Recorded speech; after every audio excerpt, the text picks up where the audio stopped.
So I thought I'd give this engine a cambelt service, being as though it's taken everything off. So the clutch has actually arrived already, so I can proceed to start putting things back together and then put the engine in the car, and then hopefully for the first time in my life, a dream of mine since 1982, would be actually driving this thing.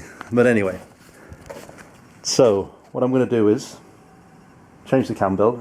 There's been no service history with this car, so I'm not sure when the last time this cam belt was changed, so I'm not taking any risks with it, and I'll get along and change it.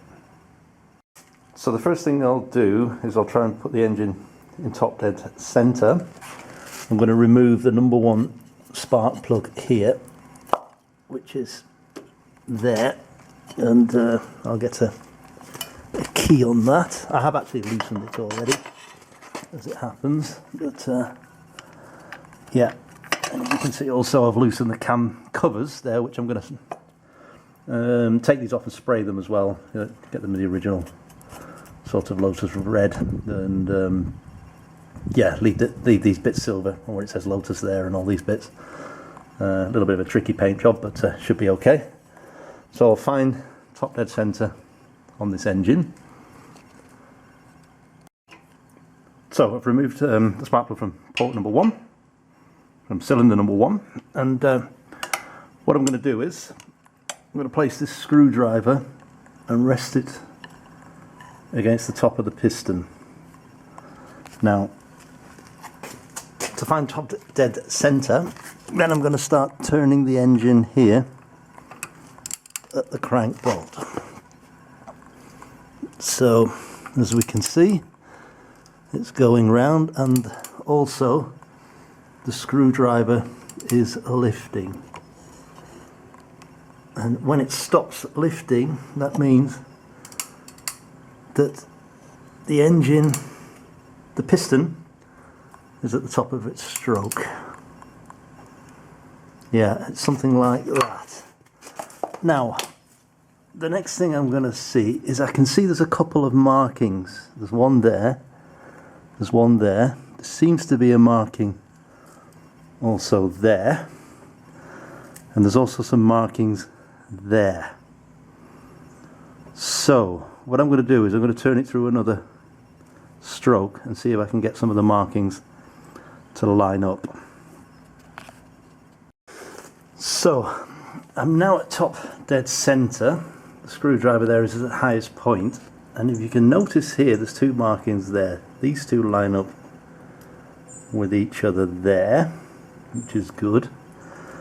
I'm seeing there's another yellow marking there.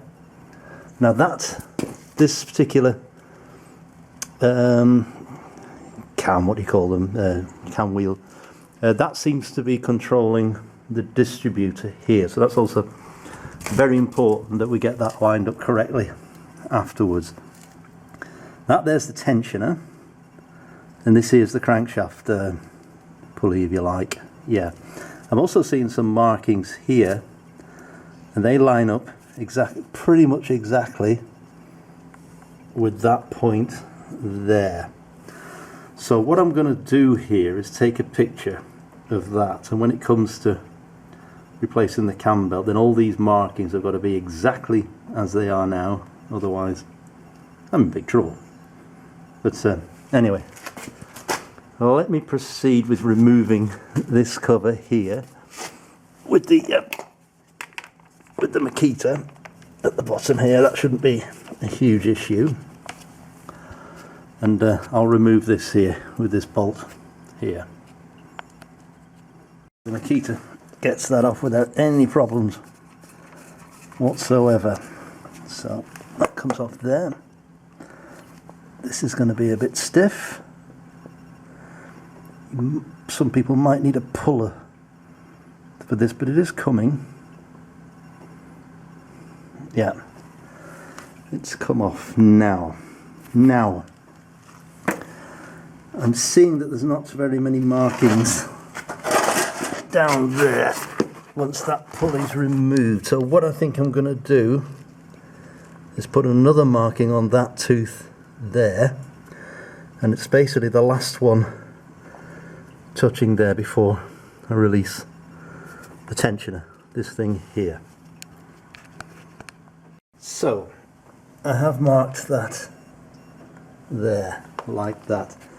Now obviously I'm going to have to remove this triangular component here that secures the alternator, because obviously I won't be able to slip the belt off if I don't do that beforehand. So I'll give these bolts here a bit of a spray down and start removing them.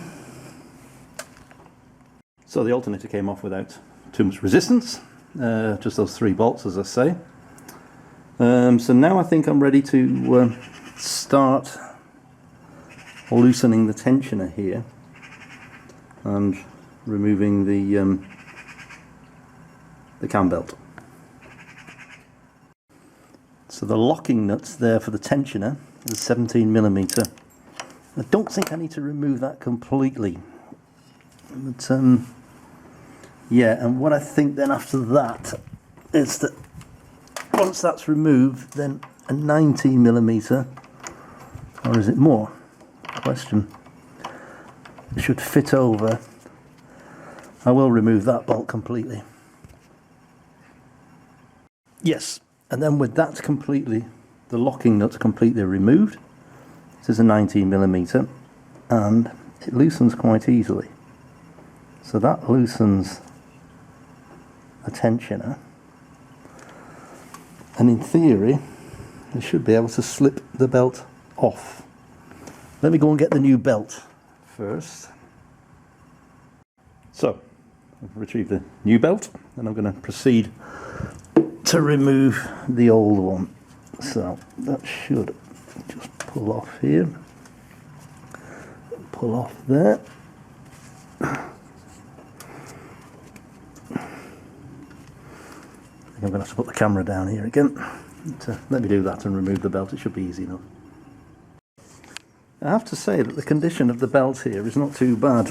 It doesn't seem to be cracked. It's obviously a couple of bits of rust, probably when that was standing for a while.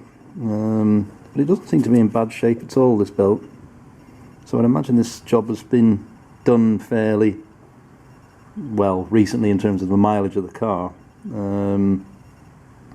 Yeah, I mean, there seems to have had an oil change as well fairly recently too, so I mean, there has been some maintenance on this car. As I say, the engine was running before I attempted this job.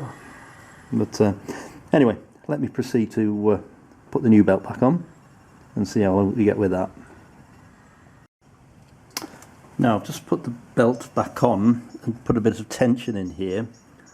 That there seems to be okay, but this tooth is now one out, so that needs to be up there. And also I need to check to make sure that the crankshaft here, that's in the right place. So we'll go and examine the photo again that I've just taken of this and see how we are.